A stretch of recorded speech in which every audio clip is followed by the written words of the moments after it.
साल 2024 में सिर्फ और सिर्फ 26 साल की एक सीए एना की पुणे में डेथ हो गई एक्सट्रीम वर्क प्रेशर और टॉक्सिक वर्क कल्चर के चलते। और सबसे ज्यादा शॉकिंग बात ये थी कि उनके फ्यूनरल पे उनके ऑफिस का एक भी मेंबर प्रेजेंट नहीं था। ये केस पॉपुलर तब हुआ जब एना की मदर ने उस कंपनी को लेटर लिखा और उसमें बताया कि कैसे वो कंपनी उनको 12 से 15 घंटे उनकी डॉटर को डेली काम करवाती थी और इतना ज्यादा वर्किंग आवर्स के चलते वो एक्सट्रीम स्ट्रेस में थी। एक ऐसा ही सिमिलर केस हुआ सौरभ कुमार के साथ, जो कि सिर्फ और सिर्फ 25 साल के थे और उन्होंने सुसाइड किया। और जब रिपोर्ट सामने आती है तो उसमें पता लगता है कि अपने ऑफिस के वर्क प्रेशर को वो हैंडल नहीं कर पा रहे थे और हैंडल ना करने की वजह से वो काफी टाइम से स्ट्रेस में थे।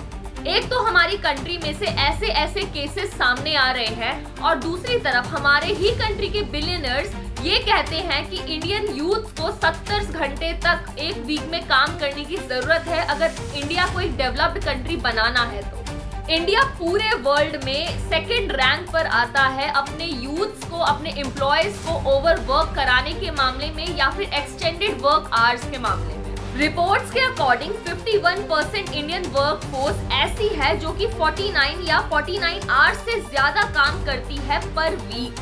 हसल कल्चर आजकल का ट्रेंड बन चुका है। अगर कोई भी पर्सन जो कि 20s या 30s की एज में है और वो हसल नहीं कर रहा, अपने लाइफ में 24 घंटे काम नहीं कर रहा, अपनी फैमिली के साथ टाइम स्पेंड कर रहा है, वीकेंड्स एंजॉय कर रहा है, आउटिंग्स कर रहा है, पार्टी कर रहा है, घूमने जा रहा है, अपना पीसफुल लाइफ एंजॉय करने की कोशिश कर रहा है, तो हमारी सोसाइटी में ये एक बिलीव सेट हो गया है कि ऐसा पर्सन कभी लाइफ में सक्सेसफुल हो ही नहीं सकता जो कि 20 घंटे अपनी लाइफ में काम नहीं कर रहा है। तो अब यहाँ सवाल ये उठता है कि ऐसे पर्सन जो कि अपने लाइफ को प्रायोरिटाइज कर रहे हैं, अपनी पीस को प्रायोरिटाइज कर रहे हैं, जो कि वर्क लाइफ बैलेंस में बिलीव करते हैं, वो क्या कभी सक्सेसफुल हो ही नहीं सकते?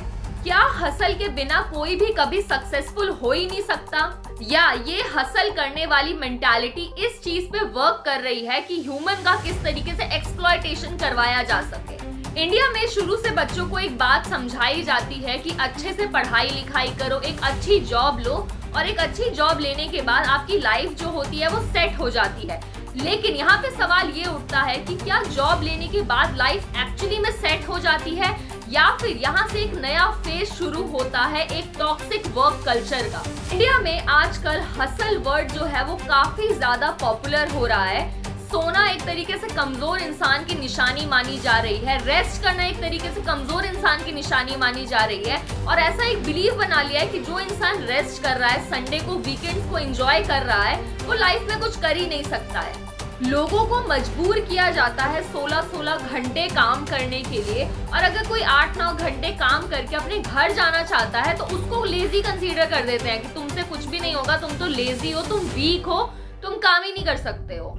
बहुत सारी कंपनीज के कॉन्ट्रैक्ट में ये लिखा होता है कि 9 to 6 की जॉब होगी और 6 बजे के बाद आपका ऑफ कर दिया जाएगा।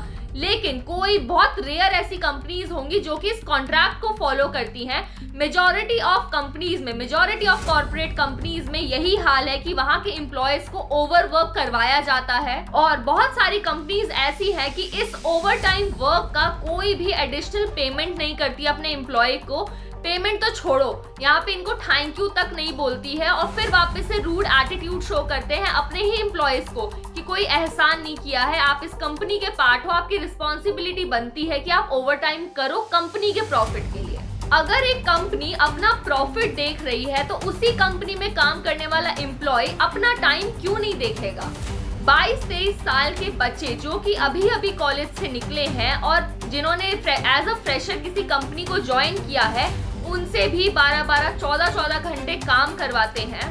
कोई सोशल लाइफ नहीं, कोई प्रॉपर स्लीप नहीं, कोई फैमिली इंटरेक्शन नहीं और फिर इतनी छोटी सी टेंडर सी एज में इतना प्रेशर, इतना वर्क प्रेशर झेलने के बाद, इतना स्ट्रेस लेवल झेलने के बाद जो बच्चा होता है वो मेंटली बर्नआउट फील करना शुरू कर देता है और इसी वजह से, इस मेंटल स्ट्रेस की वजह से हार्ट अटैक के जो चांसेस होते हैं वो काफी ज्यादा बढ़ जाते हैं यंग एज में ही। इतने ज्यादा ओवरवर्क प्रेशर के अंडर एक कंट्री के ग्रोथ और डेवलपमेंट का तो पता नहीं, लेकिन कंट्री के जो सबसे इम्पोर्टेंट असेट है यंग जनरेशन की फिजिकल और मेंटल हेल्थ, वो जरूर डैमेज हो रही है धीरे धीरे। बहुत सारी कंट्रीज जैसे कि न्यूजीलैंड, नॉर्वे, डेनमार्क, ऑस्ट्रेलिया, ये सारी कंट्रीज ऐसी हैं जो कि इंडिया से काफी ज्यादा डेवलप्ड है और यहाँ पे वर्किंग आवर्स जो है वो इंडिया के कंपैरिजन में काफी ज्यादा कम है और यहाँ इन कंट्रीज में जो एम्प्लॉय होता है उसके हैप्पीनेस को, उसके वेल बीइंग को काफी ज्यादा प्रायोरिटाइज किया जाता है और यहाँ पर रहने वाले लोगों का वर्क लाइफ बैलेंस जो है वो काफी ज्यादा अच्छा है, जिसकी वजह से अल्टीमेटली ये होता है कि ये लोग खुश रहते हैं और खुश रहने की वजह से इनकी प्रोडक्टिविटी जो होती है वो काफी ज्यादा बढ़ जाती है और इस वजह से ये सारी की सारी कंट्रीज इंडिया से काफी ज्यादा डेवलप्ड है। हैप्पीनेस इंडेक्स में भी ये सारी की सारी कंट्रीज जो है वो इंडिया से बेहतर रैंकिंग पर है। तो इंडिया के कॉर्पोरेट सेक्टर ने अपने ही लोगों को, अपने ही कंट्री के लोगों को इंसान से मशीन बनाकर क्या हासिल कर लिया है। नेक्स्ट बात आती है फियर बेस्ड मोटिवेशन की। इंडिया में अपने एम्प्लॉयज से काम कराने का कॉमन तरीका है फियर। इंडियन एम्प्लॉयज को अक्सर ये सारी चीजें सुनने को मिलती है कि बहुत सारे लोग खड़े हैं लाइन में तुम्हारी पोजीशन लेने के लिए, तुम्हारी चेयर छीन लेने के लिए।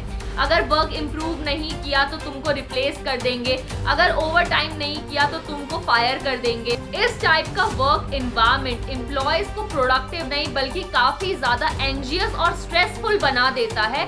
वो अपने पोटेंशियल के हिसाब से कभी काम कर ही नहीं पाएंगे और जब एम्प्लॉयज फियर में काम कर रहे होते हैं तो वो अपने पोटेंशियल के हिसाब से काम नहीं कर पाते होते हैं। वो कंपनी में सिर्फ और सिर्फ सरवाइव कर रहे होते हैं अपने लिए और अपनी फैमिली के लिए। नारायण मूर्ति के 70 आवर्स पर वीक वाले वीडियो पे काफी ज्यादा डिबेट हुआ था। ये वही नारायण मूर्ति है जो कि फाउंडर है इन्फोसिस के और ये वही इन्फोसिस कंपनी है जो अपने ही फ्रेशर्स को 20 से 25 हजार रुपए महीना देती है। Somehow our youth have the habit of taking not so desirable habits from the West. India's work productivity is one of the lowest in the world. My request is that our youngsters must say, this is my country.